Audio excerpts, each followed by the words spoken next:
காதல் என்பது என்ன அப்படின்னா, ஆசை தான் காதல். ஒருத்தர் உனக்கு யார் மேலே ஆசை வருதோ, அவங்க மேலே உனக்கு காதல் வருது அப்படின்னு அர்த்தம் கிடையாது. அவங்களுக்கும் உன் மேலே ஆசை வரணும். 2 தரப்புலையும் ஆசை வரணும். இதுக்கு பேர் தான் காதல். ஒரு தரப்பில் மட்டும் உனக்கு ஆசை வருது அப்படின்னா, அப்போ அழகாக இருக்கிற எல்லார் மேலேயும் உனக்கு காதல் வரும். நீ யாரையெல்லாம் அழகாக ரசிக்கிறியோ, அழகாக இருக்குன்னு நினைக்கிறியோ, அவங்க மேலே உனக்கு காதல் வந்துடும். அதனால் 2 தரப்புலையும் ஆசை வரணும். அவங்க மேலே அவங்களுக்கும் உன் மேலே ஆசை வரணும். வராமல் இருக்கிறதுக்கு ஏதோ நிறைய காரணங்கள் இருக்கலாம். அவங்களுக்கு ஏற்கனவே திருமணமாக இருக்கலாம். அதனால் அவங்களுக்கு உன் மேலே இருக்கிற ஆசையை அவங்க தடுத்துப்பாங்க. அப்படி பல காரணங்கள் இருக்கலாம். அவங்களுக்கு திருமணமாக இருக்கலாம், அல்லது அவங்களுக்கு ஒன்றை பிடிக்காமல் இருக்கலாம், அல்லது இந்த கல்யாணம் இது சாத்தியம் இல்லை அப்படிங்கிற மாதிரி இருக்கலாம். அதனால கூட அவங்க ஆசையை தடுத்துப்பாங்க. ஆசை இது ஒரு கல்யாணத்தில் முடியணும். அதற்கு பேர் தான் காதல். காதல்ங்கிறது எது அப்படின்னா, அது கல்யாணத்தில் முடியணும். கல்யாணத்துக்காக தான் நீங்கள் காதலிக்கிறீங்க. கல்யாணம் பண்ணிக்கிட்டு வாழ்நாள் முழுதும் காதலிக்க போகிறீங்க. காதலிப்பதற்காக ஒரு துணையை தேடுறீங்க. அந்த துணையை தேடும் பொழுது உங்களுக்கு யார் மீது காதல் ஏற்படுகிறதோ அவர்களை நீங்கள் தேர்ந்தெடுத்து காதலிக்கிறீர்கள். அவங்களுக்கும் அவன் மேலே வரணும். அதை உறுதிப்படுத்திக்கணும். சரி, ஒருத்தர் மேலே நமக்கு காதல் வருது, அவங்களுக்கும் நம்ம மேலே காதல் பிடிச்சிருக்கு, அவங்களுக்கும் நம்மளை பிடிச்சிருக்கு, அப்படி அது உண்மையாக இருக்கணும். அப்போ தான் அந்த காதல் இது நல்லா இருக்கும், சந்தோஷமாக இருக்கும். இது நம்ம 2 பேரும் வாழ்ந்தால் சந்தோஷமாக இருக்கும், நல்லா ஜாலியாக இருக்கும். எல்லா விதத்துலேயும் செக்ஸுவல் உடலுறவு இது ரொம்ப திருப்தியாக கூட இருக்கும். இந்த பெண்ணிடம் இவளை நல்லா அனுபவிக்கலாம், அல்லது ஒரு ஆண் மீது ஒரு பெண்ணுக்கு இவன் தன்னை நன்றாக அனுபவிப்பான் அப்படிங்கிற மாதிரியான ஒரு புரிதல் ஏற்பட்டுச்சுன்னா அப்போது ஓகே, 2 பேருக்குமே அந்த காதல் வரும். 2 பேருக்குமே அந்த மாதிரி தோணணும். ஒரு ஆணுக்கு இந்த பெண் நல்லா இருக்கிறா, அழகாக இருக்கா, நமக்கு ஈக்குவலாக இருக்கிறா, அது ரொம்ப முக்கியம். காதலில் ரொம்ப முக்கியமானது எதுன்னா, நமக்கு ஈக்குவலாக இருக்கிறா. ரொம்ப அழகாக இருக்கிறா, தெருவில் இறங்கி நடந்து போனால் என்ன இவனுக்கு இவ அப்படிங்கிற மாதிரி, இவனுக்கு போய் இவளா அப்படிங்கிற மாதிரி இருக்குது, அல்லது இவளுக்கு போய் இவனா அப்படிங்கிற மாதிரி தான் இருக்குது அப்படின்னா அது காதல் வராது. ஏன்னா சமூகமும் அங்கே ஒத்துழைக்கணும். சமூகமும் இது காதல் தான் என்பதற்கு சாட்சியாக இருக்க வேண்டும். எப்போதுமே விமர்சிச்சுட்டே குறை சொல்லிக்கிட்டே இது ஏற்றுக்காமல் இருக்கக்கூடாது. ஒரு சமூகமே ஏற்றுக்காமலும் இருக்கக்கூடாது.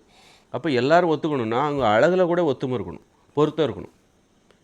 இவன் சுமாராக இருக்கான், அவள் சூப்பராக இருக்கா, அல்லது அவள் சுமாராக ரொம்ப மோசமாக இருக்கா, இவன் ரொம்ப சூப்பராக இருக்கான் அப்படின்னு பார்த்தாலே தெரிஞ்சுதுன்னா அவங்களுக்கு இடையில் காதல் இருப்பதற்கு வாய்ப்பே இல்லாமல் போகும். அதனால் இது ரொம்ப காதல்ன்றது எல்லாத்தையும் தான். வெளியில் இறங்கி நடந்து போனால் எப்படி இருக்கும் அப்படின்லாம் யோசிக்கணும். நமக்கு இவங்க பொருத்தமானவங்களா, 4 பேர் என்ன சொல்லுவாங்க, 4 பேர் இதை ஏற்றுக்கொள்வார்களா, ஒப்புக்கொள்வார்களா, இது காதல் தான் என்று ஒப்புக்கொள்வார்களா, உண்மையில் ஒப்புக்கொள்வார்கள், பொருத்தம் இருக்கிறது. அப்புறம் அந்த பெண்ணுடைய உடல் பொருத்தம், குறி பொருத்தம், முக்கியமாக குறி பொருத்தம், ஆண்குறியும் பெண்குறியும் பொருந்தி போகும் அப்படிங்கிற நம்பிக்கை ஏற்படுதா, இல்லை பெண்ணுக்கு இப்போ குறி பெருசாக இருக்குது, ஆணுக்கு சின்னதாக இருக்குது, அல்லது ஆணின் குறி பெருசாக இருக்குது, ஒரு பெண்ணுக்கு சின்னதாக இருக்குது அப்படின்னா ஒரு பெண்ணுக்கு பயம் வந்துடும். அப்போ காதல் வராது, அவளுக்கு பயம்தான் வரும். ஒரு ஆணின் குறி பெருசாக இருந்துச்சுன்னா, ஒரு பெண்ணின் குறி சின்னதாக இருந்துச்சுன்னா, ஒரு உடலுறவின் போது உள்ளே நுழைக்கும் போது வலி அவளுக்கு பயங்கரமாக வரும். அதனால் உடலுறவுனாலே பயப்படுவா. அப்போ யாரோட உடலுறவு ஏற்பட்டால், யாருடன் நீ உடலுறவு வைத்து கொண்டால் உனக்கு பயம் இருக்குதோ அவரிடம் உனக்கு எப்படி காதல் வரும்? அதனால் குறி பொருந்தி போகணும். குறி பொருந்தி போகும் என்கிற நம்பிக்கை உனக்கு வரணும். அப்போ அந்தளவுக்கு பேசி பழகி உன் குறியோட அளவு என்ன, என் குறியோட அளவு, நீ காதலிக்கும் போது உடலுறவு கூட வச்சுக்கணும், கண்டிப்பாக வச்சுக்கணும். அப்போ பொருத்தமாக இருக்குது, உடலுறவு கூட சந்தோஷமாக இருக்குது அப்படிங்கிற அந்த முடிவு வரும்போது தான் ஒரு தெளிவான மனநிலையோட கல்யாணத்துக்குள்ளே போகணும். இப்போ காதல்ங்கிறது எது அப்படின்னா, இவங்க கூட வாழ்ந்தால் நம்ம சந்தோஷமாக இருப்போம், அவங்களுக்கும் நமக்கு பிடிச்சிருக்கு, நம்மளே பிடிச்சிருக்கு, நம்மளை அவங்களுக்கு பிடிச்சிருக்கு, அவங்களையும் நமக்கு பிடிச்சிருக்கு, அது கன்ஃபார்ம். அதுதான் நம்மளை நேசிக்கிற ஒரு ஆள் தேவை, அவங்கள நாமளும் நேசிக்கணும். இந்த 2 பக்கம் நேசமும் அங்கே இருக்கணும். அப்போ தான் இல்லை நீ என் மனைவி ரொம்ப அழகு, ரொம்ப என்ன அப்படிங்கிற மாதிரி எந்த இதுவுமே இருக்கக்கூடாது. நான் உனக்கு சமம் அப்படி. யாராவது ஒருத்தர் கூடுதல் குறைவாக இருக்கலாம், மனைவி கணவனோட கொஞ்சம் அழகாக இருக்கலாம், கொஞ்சம், ஆனால் ரொம்ப இருக்கக்கூடாது. ரொம்ப இடைவெளி ஏற்றுக்கொள்ளப்படாது. சமூகத்தாலும் சரி, நம்ம மனசாட்சி தான் அந்த சமூகங்கிறது. அப்புறம் 4 மனுஷங்களும் தான். இப்படி காதல் என்பது என்னவென்றால் ஆசை. இவரோடு வாழ்ந்தால் நன்றாக இருக்கும், இவரோடு வாழ வேண்டும் என்கிற ஆசை. அப்போ அவங்களுக்கும் அதே ஆசை வருது அப்படின்னா, இவனுக்கு எப்படி அந்த ஆசை வருதோ அந்த ஆசைக்கு என்னெல்லாம் காரணம்? பொருத்தம், அந்த உடல் அழகு பொருத்தம் முக்கியமாக. அப்புறம் குறி பொருத்தம், இது எல்லாம் சேர்ந்தது தான். அப்போ சந்தோஷமாக இருக்கும். உண்மையிலே செக்ஸுவல் லைஃப் நல்லாயிருக்கும். இல்லை செக்ஸுவல் லைஃப் இவனை பார்த்தா பயங்கரமாக இருக்கான், இவனோட ஆண் குறி பெருசாக இருக்கும், ஐயோ வேண்டாம்டா அப்படின்னு ஒரு பெண் பயந்தால் அங்கே காதல் வராது. அவள் ஓடுவா, விலைக்கு போடுவா. அப்போ எல்லாமே நல்லாயிருக்கும், யூகிச்சு பார்த்து இது நல்லாயிருக்கும் அப்படின்னு ஒரு முடிவு கட்டும்போது ஓகே. அப்போ அவங்களுடைய ஒப்பீனியன், 2 பேருடைய விருப்பமும் பொருத்தமாக இருக்குது, 2 பேரும் விரும்புகிறாங்க, 2 பேருமே யோசிக்கிறாங்க, இது நல்லா இருக்கும்னு யோசிக்கிறாங்க எதிர்கால வாழ்க்கை. சரி 4 பேர் சேர்ந்து 2 பேரும் சேர்ந்து போனால் எப்படி இருக்கும்? எல்லாருமே நல்லா இருக்குன்னு தான் சொல்லுவாங்க. அந்த பொண்ணு அழகாக இருக்கா, பெருமையாக இருக்குது. கூட்டிகிட்டு போனால் பெருமையாக இருக்கணும். கொஞ்சம் படிச்சிருக்கா அல்லது வந்து நாகரிகமாக இருக்கிறா அப்படி இப்படின்னு பார்த்துட்டு பெருமையாக இருக்கணும். அது மாதிரி அந்த பெண்ணும் நினைக்கணும், இவன் பெருமையாக இருக்கணும், இவனுடைய பழக்க வழக்கம் நாகரிகமாக பேசுகிறான், நல்ல பழக்க வழக்கம் இருக்குது, அப்போ தோற்றமும் நல்லா இருக்குது அப்படின்னு பார்க்கும்போது உச்சரிப்பு கெட்ட வார்த்தை எதுவும் இப்படி ஏதாவது ஒன்று அது அப்போது பெருமையாக இருக்கணும். அப்போ கூட்டிகிட்டு போனால் பெருமையாக இருக்கணும். சில கெட்ட வார்த்தை போடுறவங்களுக்கு கெட்ட வார்த்தை போடுறவங்கள ஏற்றுப்பாங்க, அது அவங்களுடைய காதல். அந்த மாதிரி பொருத்தங்கிறது ரொம்ப முக்கியம். இப்படி இது எல்லாம் சேர்ந்து 2 பேரும் ஒத்துக்கும்போது 2 பேருடைய விருப்பமும் ஒன்றுபடும் பொழுது அது காதலாக இருக்கிறது. 2 பேரும் உடன்படுகிறார்கள், உண்மையிலே சம்மதிக்கிறார்கள். நாம் இருவரும் ஒன்று சேர்ந்தால் மகிழ்ச்சியாக வாழ்வோம் என்று இருவருமே சம்மதிக்கிறார்கள். அந்த விருப்பங்கிறது உள்ளுக்குள்ளேருந்து வருது. வெறும் அறிவில் இவங்ககிட்ட நிறைய பணம் இருக்குது அப்படி அது கணக்கு கிடையாது. அப்படி வருவது காதல் கிடையாது. இந்த பணத்தை அளவிட்டு, சொத்தை அளவிட்டு, அப்புறம் வந்து இவருக்கு ரொம்ப புகழ் இருக்குது, இதெல்லாம் அளவிட்டு வருவது காதல். காதல்ங்கிறது 2 உடலுக்கு இடையில் நடக்குது. ஒரு உடல் அந்த உடலுறவில் ஈடுபடுவதற்கு ஒரு துணையை தேடுகிறது. உடலுறவு என்பது ஒரு துணை. புணர்ச்சியில் ஈடுபடுவதற்கு ஒரு துணையை தேடுகிறது. ஒரு ஆணோ சரி பெண்ணோ சரி. அதில் தான் அவனுக்கு பொருந்தி போகணும். பேசுவதற்கு இனிமையாக இருக்கணும், இல்லை கேரக்டர் நல்லா இருக்கணும். கேரக்டர் நல்லா இல்லைன்னா கூட கேரக்டரை மாற்றிக்கலாம். கேரக்டர் கெட்ட குணமாக இருந்தால் நல்ல குணமாக மாற்றிக்கலாம், திருந்தி வாழ முடியும். அந்த உடல் இருக்குல்ல, அதனால் கேரக்டர் எப்படி வேணாலும் இருக்கலாம், ஆனால் காதல் வரும். நல்லவங்களுக்கு கெட்டவங்க மேலே காதல் வரும், கெட்டவங்களுக்கு நல்லவங்க மேலே காதல் வரும். நல்லவங்க மேலே, ஏன்னா நல்லவங்க கெட்டவங்களாக மாறலாம், மாற மாட்டோம், கெட்டவங்க நல்லவங்களாக மாறலாம். குணங்கிறது மாறக்கூடியது. ஆனால் ஒரு உடல் இருக்குல்ல, இந்த உடலுக்கு இந்த உடல் பொருத்தமானது, புணர்ச்சியில் ஈடுபடுவதற்கு இந்த உடலுக்கு இந்த உடல் பொருத்தமானது, இருவரும் பொருந்திய தோற்றம் உடையவர்கள் அப்படின்னு நல்லா இருக்கும் வாழ்க்கை. அப்படி அந்த புணர்ச்சியில் ஈடுபடுவதற்கு பழகுவதற்கு இனிமையாக இருக்கிறது. இந்த வாழ்க்கை நல்லா இருக்கும், சந்தோஷமாக இருக்கும், ஜாலியாக இருக்கும், என்ஜாய் பண்ணலாம்ப்பா அப்படின்னு 2 பேருமே உணரும்போது தான் அது பேர் தான் காதல். அதைத்தான் நீ காதலின் அறிகுறியாக கருத வேண்டும். இதுதான் காதல் என்று நீ ஒரு அறிகுறியாக அதை கருத வேண்டும். அதுக்கு நீங்கள் 2 பேரும் நேரில் பார்த்து பேசணும். ரொம்ப அடிப்படையானது. வெறும் ஃபோன்லேயோ புகைப்படத்தையோ பார்த்து இது காதல்னு முடிவு பண்ண முடியாது. நேரில் பார்க்கணும். அப்போ உங்கள் கருத்து மாறுபடும். நீங்கள் வந்து புகைப்படத்தில் பார்த்துட்டு ஃபோனில் பேசுகிறத விட நேரில் பார்க்கும்போது உங்களுடைய கருத்து மாறுபடும், வேறுபடும். காதல் இல்லைன்னு நினச்சிருப்பீங்க, நேரில் பார்க்கும்போது காதல் வந்துடும். காதல் இருக்குதுன்னு நினச்சிட்டு நேரில் பார்க்கும்போது காதல் இல்லாமல் கூட போகிறதுக்கு வாய்ப்பு இருக்குது. அதனால் நேரில் பார்த்து அது காதலாக இல்லையான்னு உறுதிப்படுத்திக்கணும், அடிக்கடி சந்திக்கணும். அதன் பிறகு தான் நீங்கள் உங்கள் காதலை சொல்லணும். நான் உன்னை காதலிக்கிறேன் அப்படிங்கிறத மனசை பார்த்தே, அவங்களும் நம்மளை காதலிக்கிறாங்கிறத நம்ம மனசை பார்த்தே நம்ம கண்டுபிடிச்சிடலாம். நமக்கு அந்த ஆசை வருதா, அவங்களோட வாழணுங்கிற ஆசை வருதா, அவங்களுடைய வாழணும் அப்படிங்கிற கனவுகள் வருகிறதா. கனவுகள் தான் ஆசை. அப்போ அந்த கற்பனைகள் வருதா, எப்படியெல்லாம் வாழலாம், ஜாலியாக வாழலாம், அந்த மகிழ்ச்சியாக வாழ்வது குறித்த அந்த கற்பனை உங்களுக்கு வருகிறதா, கனவுகள் வருகிறதா, ஆசைகள் வருகிறதா, அதற்கு பெயர் தான் காதல். அப்படி உங்களுக்கு வருதுன்னா அவங்களுக்கும் வருதுன்னு அர்த்தம். உங்களுக்கு மட்டுமே வருதுன்னா அது வந்து பலாத்காரம். இந்த பலாத்கார மனப்பான்மை உடையவர்கள் இருப்பார்கள், வன்முறை உணர்ச்சி உடையவர்கள் என்ன பண்ணுவாங்க, அவங்களுக்கு மட்டும்தான் அது வரும், இன்னொருத்தருக்கு வராது. அப்போது வந்து நாம் நினைக்கிறது சரியா, நம்ம மனசு வந்து ஒன்றை சொல்லுது அப்படின்னா அது சரின்னு நாம் நம்பணும். அப்படின்னா நம்ம என்ன பண்ணணும், ஒழுக்கமாக இருக்கணும், கட்டுப்பாடாக இருக்கணும், நம்மகிட்ட வன்முறை உணர்ச்சி இருக்கக்கூடாது, வலுக்கட்டாயமாக நம்முடைய விருப்பங்களை இன்னொருவரிடம் திணிக்கிற வழக்கம்லாம் இருக்கக்கூடாது. ஒருத்தர் பிடிக்கலைன்னா விலக தெரிஞ்சிருக்கணும். பிடிச்சதுன்னா உங்களுக்கும் பிடிச்சிருக்கு, 2 பேருக்குமே பிடிச்சிருக்குன்னா சேர தெரிஞ்சிருக்கணும். பிடிக்கலைன்னா விலக தெரிஞ்சிருக்கணும். அது வந்து நம்ம சுயமரியாதை.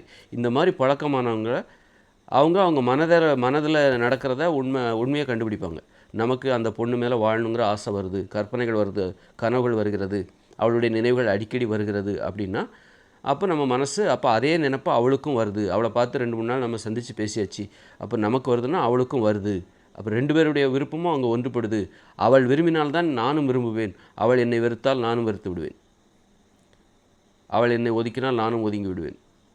அவளுடைய விருப்பம் இல்லாமல் அவளை பார்க்க மாட்டேன், அவளை நெருங்க மாட்டேன். ஒரு பெண் விரும்பினால் மட்டும்தான் அவளை நான் மணப்பேன். இப்படிப்பட்ட ஒரு பண்புடைய ஒரு ஆண்மகன், ஒரு விருப்பம் இருந்தால்தான் ஒரு ஆணை நெருங்க அனுமதிக்கிறது. இது மாதிரி இருந்துட்டாலே அப்போ நம்ம மனசில் நடக்கிறத நம்ம தெளிவாக கண்டுபிடிச்சிடலாம்.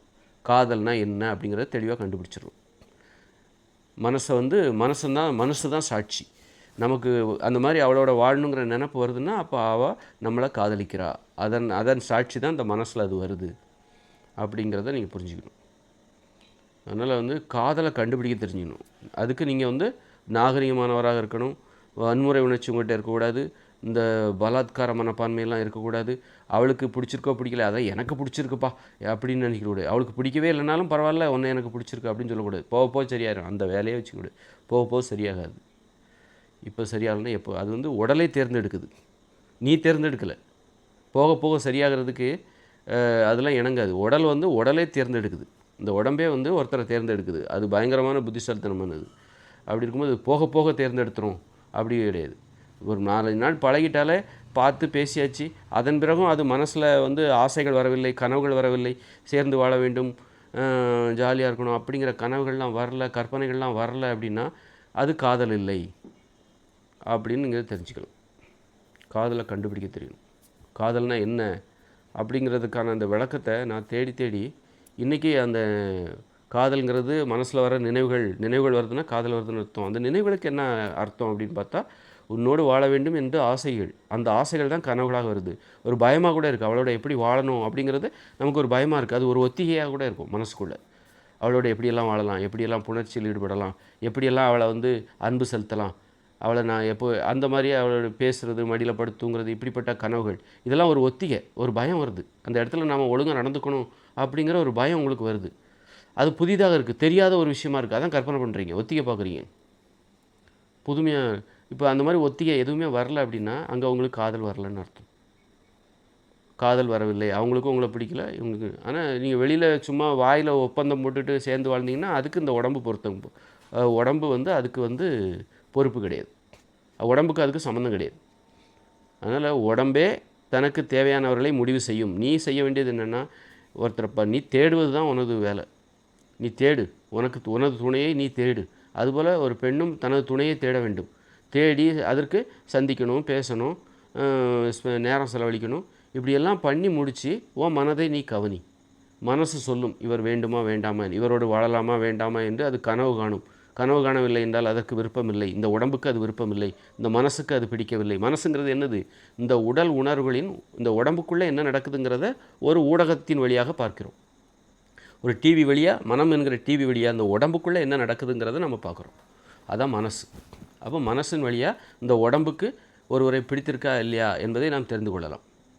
அவரோடு வாழ வேண்டும் என்று இந்த உடம்பு கற்பனை செய்கிறதா இல்லையா, கனவு காணுகிறதா இல்லையா, ஆசைப்படுகிறதா இல்லையா. ஆசைப்படுகிறது, கனவுகள் வருகிறது, அவளுடைய நினைவுகள் அடிக்கடி வருகிறது என்றால் அந்த உடம்பு அந்த இன்னொரு உடம்பை தேடுகிறது. அவளோடு வாழ வேண்டும் என்று, அவனோடு வாழ வேண்டும் என்று கற்பனை செய்கிறது, கனவுகள் வருகிறது, ஆசைப்படுகிறது. அங்கு காதல் இருக்கிறது. அப்படி என்றால் நீ தைரியமாக போய் திருமணம் பண்ணு. கனவுகள் வரவே இல்லைப்பா சுத்தமாக, ஆனால் நிறைய சொத்து பத்தெல்லாம் இருக்குது, அப்படி கணக்கு போட்டுக்கிட்டுலாம் போனேன்னு வச்சுக்க, அந்த வாழ்க்கை நல்லாவே இருக்குது. பணத்தில் நேர்மையாக இருந்தால் தான் உன்னால் சரியான உறவை கண்டுபிடிக்க முடியும். நிறைய பேர்லாம் இந்த மாதிரி காதல் இருக்குது, சேர்ந்து வாழணுங்கிற அந்த ஆசை எல்லாமே இருக்குது, ஆனால் பணத்தை காரணம் காட்டியே வேண்டான்னு ஒதுக்கிடுறாங்க. ஆனால் காதல் வந்து அவ்வளோ ஈஸியாக கிடைக்காது. ஏன்னா ரொம்ப அறிவுபூர்வமானது காதல். ரொம்ப உண்மையானது காதல். ஒரு உண்மையான அன்புக்கு சாட்சியாக இருப்பது அந்த காதல் தான். நம்ம போலித்தனம் இல்லாமல் பிறருக்காக வாழாமல் நான் எனக்காக வாழ்கிறேன் அப்படிங்கிறது எதை வச்சுன்னா அந்த காதல் இருக்குது, எனக்குள்ள காதல் இருக்குது, அவளுடைய நினைவுகள் வருகிறது, அவளை பற்றிய கற்பனைகள் கனவுகள் வருகிறது, என்னை பற்றிய கனவுகள் அவளுக்கும் வருகிறது, அவளுக்கும் என் மீது ஆசை இருக்கிறது, என்னோடு வாழ வேண்டும் என்கிற கற்பனையும் கனவுகளும் அவளுக்கு இருக்கிறது. அதே வந்து இந்த உடம்பு புரிஞ்சிக்கும். அதற்கு சாட்சி என் மனசில் அவளுடைய நினைவுகள் வருகிறது. அப்படி நான் நடுநிலைமையானவர், எனக்கு என்னை பிடிக்காத ஒருவரோடு நான் நெருங்க மாட்டேன், என்னை பிடிக்காத ஒருவரை நான் விரும்பவும் மாட்டேன், அவளுடைய நினைவுகள் கூட எனக்குள்ளே வராது. எனக்கு ஒருத்தரை பிடிக்கலன்னா அவங்களுடைய நினைவுகள் கூட எனக்குள்ளே வர்றதை நான் விரும்ப மாட்டேன். அதுபோல் எனக்கும் ஒருத்தரை பிடிக்கலன்னா என்னுடைய நினைவுகள் அவருக்கு வருவதை நான் அனுமதிக்க மாட்டேன், வருகிற மாதிரி நடந்துக்க மாட்டேன், விலகிடுவேன். அப்படிங்கிறது தான் இதோட அடிப்படை. அதனால் காதலை புரிந்து கொள்ள வேண்டும். அது ரொம்ப அறிவியல் பூர்வமானது, பகுத்தறிவு நிறைந்தது. அது நல்லா தெரிஞ்சுக்கோங்க.